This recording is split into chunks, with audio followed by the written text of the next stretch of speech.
come to know and understand is that educational leadership looks different in different contexts. It looks different in family daycare as it does in school aged care settings. It looks different in city locations as it does in rural and remote locations. What we also know is that education leaders are carving out a really important place in thinking about what practice looks like, how we can shape it into the future, and how we can deliver really strong outcomes for children and their families in particular settings. What you're about to hear is a number of voices. They are a range of people. Some of them are educational leaders, some of them support educational leaders, some of them are being led by educational leaders. Each of them bring a particular perspective on the work of an educational leader and what it means to have an educational leader in their setting. Each of them will tell you a little bit about what they think an educational leader does, how they can support teams, how they can deliver quality. Each of them also have particular understandings of what would make that role better, how we can strengthen it into the future, and what advice they might give to people who are beginning that process. We hope that what you'll hear helps you to think about your role as an educational leader, how you might support educational leaders, and how we might consider educational leadership into the future. So in supporting educational leaders, my role as head of campus at Beacon Hills College, we're an independent school and we're a large organisation, so we need to ensure that we have a number of educational leaders to support pedagogy and practice in being able to deliver excellent program. We are rated excellent, so therefore that opportunity to look at practice and really support up and coming leaders is important. So we have a head of teaching and learning that oversees pedagogy and practice. We also have a deputy head that supports wellbeing of families, staff and students. And we also have the opportunity for within each room an educational leader. So they oversee the pedagogy and practice within the environment, they write curriculum for the children, they're a key liaison for the family, but they also oversee the mentoring and support of the staff within the program.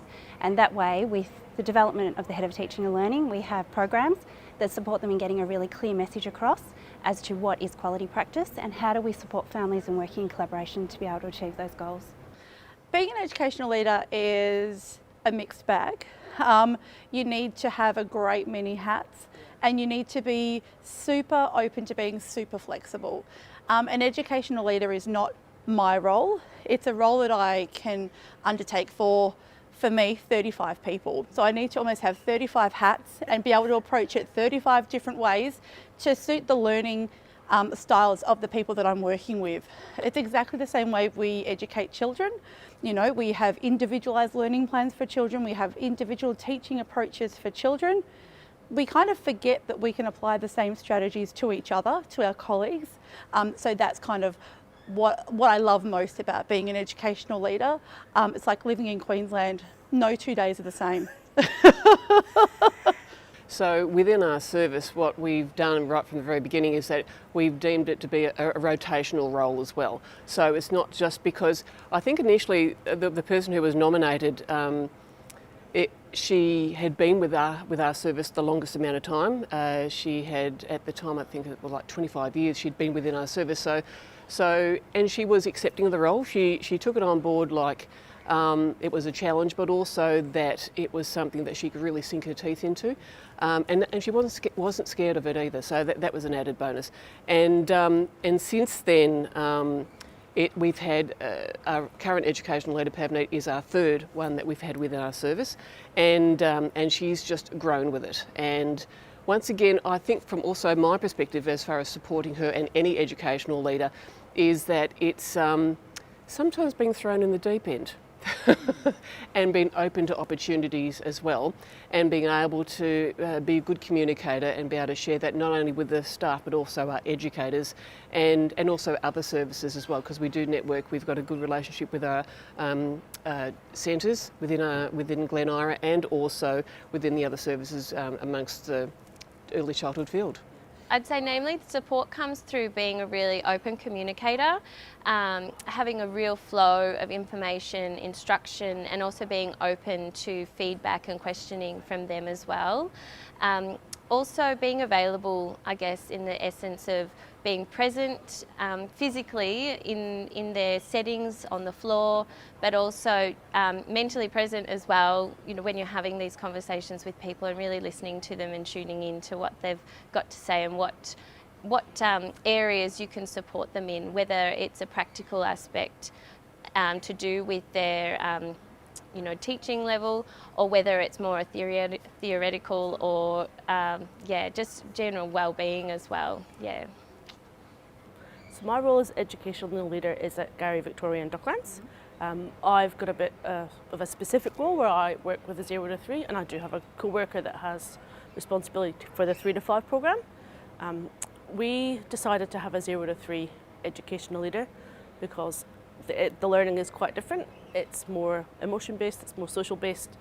The 0 to 3 is where the life skills start, and we just really felt that it was important that we work with the educators to set that mindset and to really build the capability of educators to see that school readiness and life begins when you're 0. It begins when you're born. It doesn't begin when you get to kindergarten or preschool.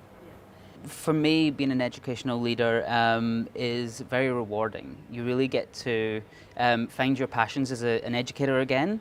You really get to hone in on different research and different things that are going on within the early childhood space, and bring that back into an organisation, a centre, and use that as a driving force for change, for igniting passion in others, and really pushing early childhood education and your own philosophies and teachings to the forefront. And through that, you really get to know yourself as a person and hone in on those leadership skills that you might not know are inside you. And you get to mentor and coach beautiful educators in different ways and get to know how each person works, all the intricate things that you wouldn't normally get to do if you were consistently on the floor or within, say, a director's role, that you have so much different admin aspects on top of the role as well. You get to connect with parents and children in ways that you don't as an on-the-floor educator as much. Because they see you as that person that's coming in with knowledge and with a different form of respect. You're in that in-between space of, I'm kind of here in admin and office, but I'm also kind of on the floor. You're that in-between space. And you really bridge the gap between educators that might feel a little bit overwhelmed or exhausted with things, and directors and approved providers or early childhood governing bodies that have different perspectives that you try and translate between them both. So I am currently the educational leader of 9 kindergartens. They're local, place-based, so I find that I'm able to get to services quite quickly because we're in the same local government area. I guess my role as the educational leader is really to provoke thinking and to inspire deeper thought and get people to think about doing things in a different way to the way they've always done things. So, some people might call me the pot stirrer. My job is to go into the meetings. I attend all of the team meetings with staff and we talk about our practice. And my job is to say, so why do you do it that way? Could there be another way that you could do that? And get people to think on a deeper level. Another element, I guess, of educational leadership is getting people to be champions for the practices that we actually do deliver that lead to quality outcomes for children. So I would expect to support my leadership team to actually then inspire others. So it has a ripple effect. I feel like my role is to set the tone and then their role is to help deliver the message and to support educators at all level to hold each other accountable for their practice, to challenge thinking and to challenge practice and to say to somebody, I'm not sure that I was comfortable with the way that you did that then, can we talk about maybe another way that we could go about doing it? Keeping the child at the focus and how we can support children and children's rights to be involved in some of those reflective conversations as well. So now we have educators that will run morning meetings with children rather than a group time where we do show and tell. Now we actually have meetings with children where we say, we're going out into the community today, but let's talk about the best ways to stay safe. And we're getting them to think more deeply too about their involvement in the program. So it's really about just making sure that we've got some support for them. So in terms of if they've got questions or they can contact us any time. looking at all of the frameworks and all of those types of things and just guiding them through that as well. I think for me the support of the educational leaders in my role as pedagogical leader at Moonee Valley provides an opportunity to set some frameworks for what we can do. So what we've done in the past is we've set groups of reflective learning circles for a whole year. So there were some consistent approaches where educational leaders came together as a community of learners and they were able to share contemporary practice and ideas, then take them back to their teams and then build on that, which then they could put into their quality improvement plans or talk about in their staff team meetings. So I get all the information about current ideas and what's happening around the industry, where we're heading towards, what are the main goals and how we succeed to the next level. It's always good to have an educational leader because the staff who had a education long back, that person comes as a sportive, as a teacher, as a mentor to guide the whole team to come together. But always it's a problem with the time, how much time the management offers to them. It's always been like whenever we need a time, it's not much enough. It's a quick discussions with them to come and start again. Having maybe more time in there and enough resources for education leaders will help us more to understand as well. And this is what I feel like even the management should do and the government should do. Their role is very crucial to support us because our knowledge is based on 2 years back uni studies and we need more information about what's happening and we need a physical person available at the floor all the times for us that we can go to and ask every time. That's all. Challenging in some ways, I think, because it's you're working with very different teaching styles often, different types of personalities, and I think one of the first things you need to do is to work with teachers as people rather than as an advisor, and particularly when you're working with people who've been in the service a lot longer than you maybe. I think as an education leader that's often very challenging to ask questions about their practice. For me, to having an education leader in my the kindergarten to assist me with all the new research and implement all those practices into the kindergarten program. For those areas, I really appreciate her help, having her next to me. So the impact for us of having an educational leader has been a really positive one. One, they inform me of the practice of my educators and whether they need extra support. She also guides and supports the educators with their programming and to help them with reflective practice so that they can always improve or also acknowledge their achievements as well of what they do with their planning. For me, being an educational leader it's challenging, but it's a good challenge. It gives me the opportunity to pass on the skills that I've learned, but also to develop and learn different skills from different people. Everyone has a very different way of doing and seeing things, so being able to pick out the good parts and the strengths and then put them all into one and share that around is definitely great. And being able to engage in lots of research and pass on that knowledge and really develop on people's strengths. For educational leaders. Yeah, so as a approved provider, supporting the educational leaders is about giving them time, making sure that they've got enough time to work with the educators that they have been assigned to. We have 3 in my service to allow us to work in specialty areas as well. I think it's about giving them the spaces where they have strengths, so whether it be under 3s or over 3s, and also ensuring that they're developing their leadership skills through trainings and PD. So for me, being an educational leader, I think it's a really interesting position, especially coming from off the floor. There's sort of an implication that you are perhaps more knowledgeable or better than everyone else. So I think it's really important to show respect and really listen in that position. I think the impact of the educational leader has been in being a conduit between critical thinking and creativity. So the educational leader has come into services and settings and has been that between space and has filled that between space that the educators and the teachers are looking for something innovative and new and creative, and a way of thinking critically about their practice, but at the same time they've been able to help them with innovation and creativity and to work on their programs and their practice in a way that has been sort of outside the space that they might have already been working in. I think that the educational leader is an essential job because they drive the vision of the organisation and the curriculum. I think that to be an educational leader means to motivate and work with teachers and educators to get the best outcomes for children.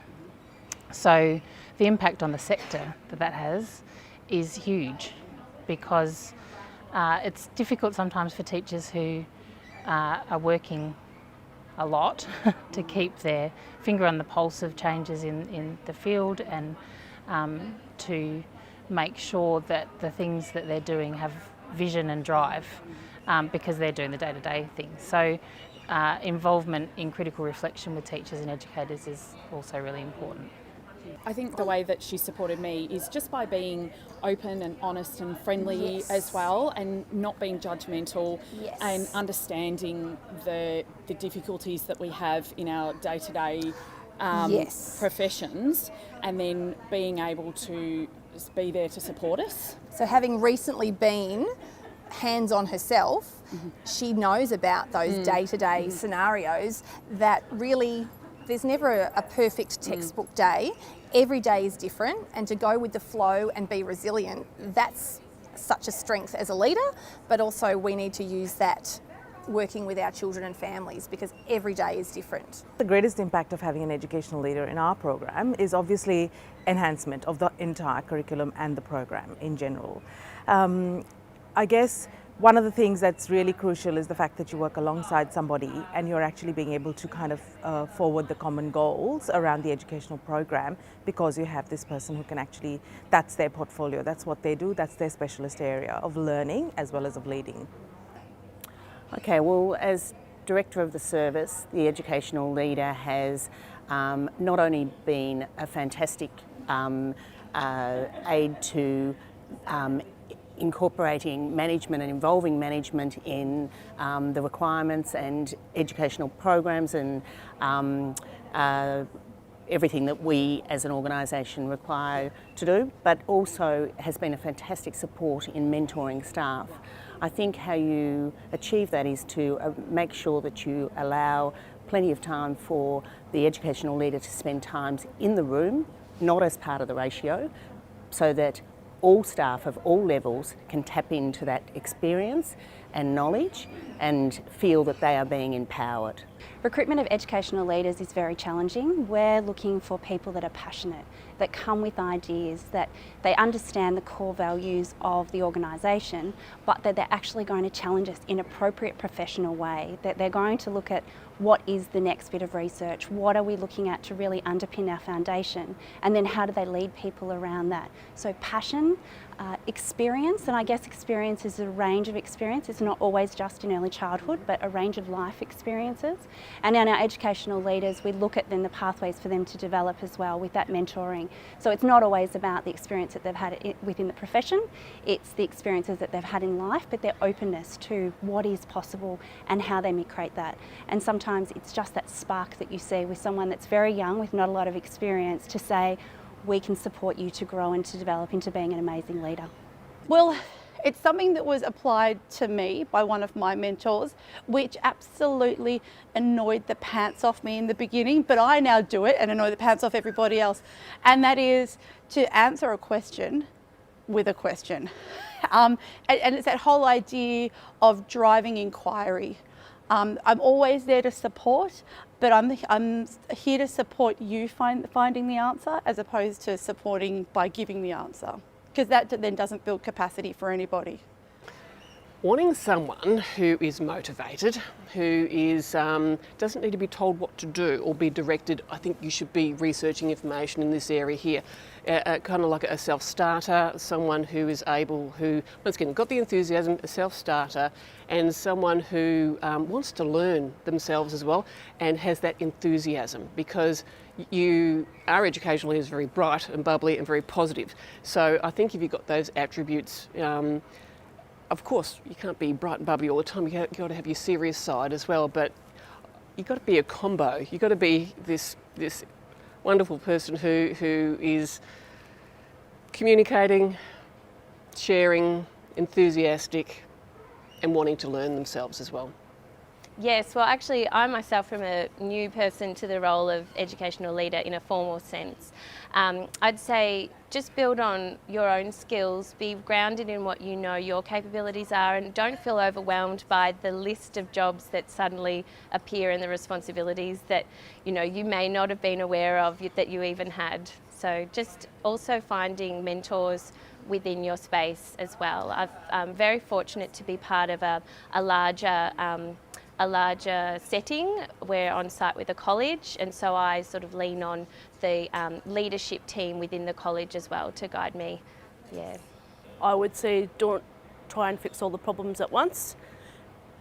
Assess your priorities. Say nothing initially, just go in and watch, make lots of notes, and really get a feel for who your educators are and what is going to help those individual educators. You can't go in there with that, I am the education leader, I have the knowledge and I'm going to tell you, because it's not going to work for you. Take your time, breathe, really get to know the space that you're in first, really understand how organisation works, where they sit in terms of philosophy and their thoughts and their teaching styles and what they look to provide. Really try and grasp that aspect and then see where their passions are and look for how they want to learn as educators, get their input as much as possible, and be that support. As you would with any aspect of trying to change an organisation or implement change, really take that step back and understand the full scope before you come in and go, okay, we're going to try A, B, C, D. You really understand what you want to do and bring in as well. Have a knowledge base where you can really have a lot of tools that you can bring to the table, and really then use that to work in to different projects, different aspects of things that are already there, and just looking at them in a different way. Yeah, I think that would be it. My advice, whether it's an educational leader, an educator, a CEO, it's build the relationship, know your people, learn where people come from, and from there you're then able to challenge practice. If you don't have that relationship with people first, if you don't have the trust, if people can't put their trust in you, they will never be guided by you. So you've got to start there. If you don't have that, you've got nothing. I think you need to be a people person. I think you need to be somebody that is warm, that is safe, a safe person, a trusting person that you can encourage others, because what the role of educational leader really is about building capacity. So it's about empowering others and finding their strengths. So it's not about telling people what to do, but it's to support them and encourage them. So I think that's a fairly significant one. Obviously you need to have a fairly high pedagogy and practice of yourself. And that you're not alone on that journey. I think educational leaders need to be supported by your leadership and governance people. Look, I think for me it's around people who can look outside the square, because I think pedagogy is all about not doing things the way we've always done it, just because we did daffodils because it's spring doesn't mean that's what we need to do now. So yeah, I think for me that's a really strong skill about people just being able to look outside the square and working with staff to then encourage new ideas and ways of doing things. I think for someone starting as an educational leader, I think one of the really important things is to not feel like you've got to have answers for everything.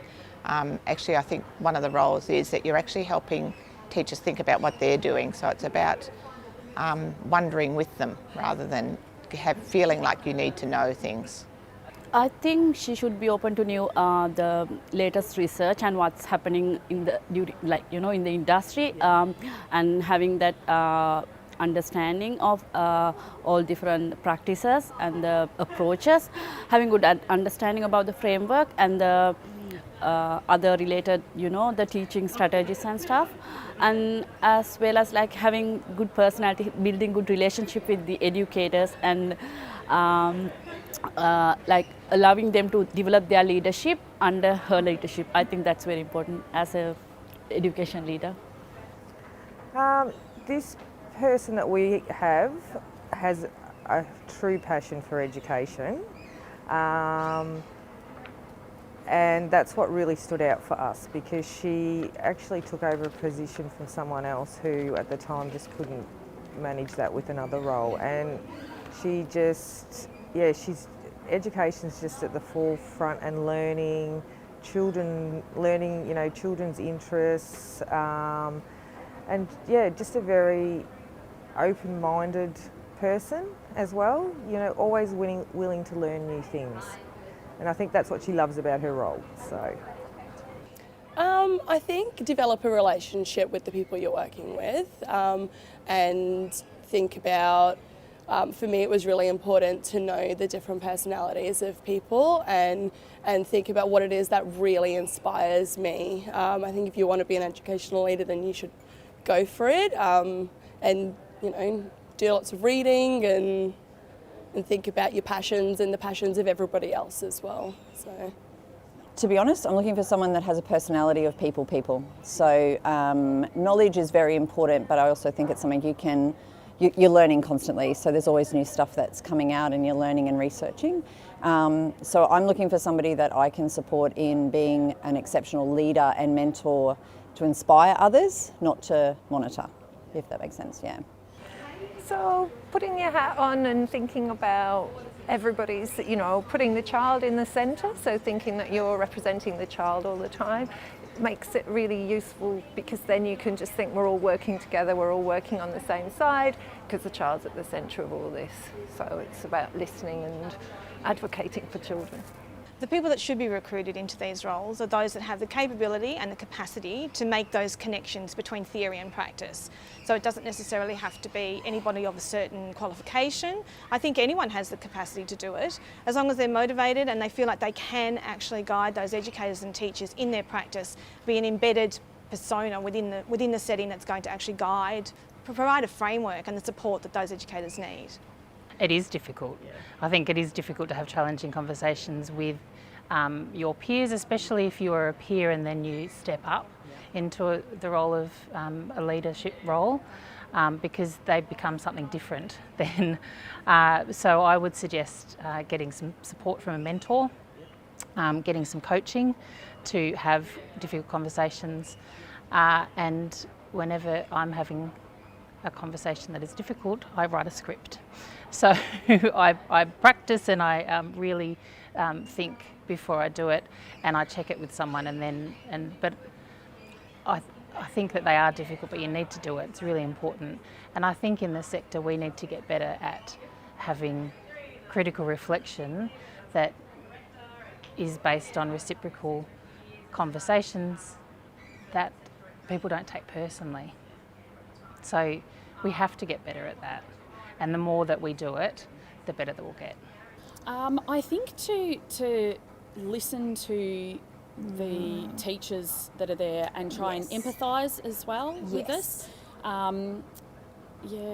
Listen to what is actually happening in their services, because across each service there will be many differences from one suburb to another, from one centre to another. The dynamics are always really variable. So I think listening and that supportive role, that collegiality. It's not a judgmental role, it's a supportive professional role. I guess the education leader has to have a lot of the similar qualities as any good leader. So when I think about that part of it, it's all the leadership qualities. So something around being able to collaborate, being able to strongly lead, being able to work with common goals, things like that are really, really important. Along with that, obviously, is all the educational side of it, obviously having the right qualifications, having the ability to be able to apply the research in the workplace, things like that, as well as mentoring and coaching, I think is a really crucial part. In a traditional model, we didn't have an educational leader. When I look back now, it has enhanced the sector hugely. And from a director's point of view, it has totally changed how we actually lead these organisations.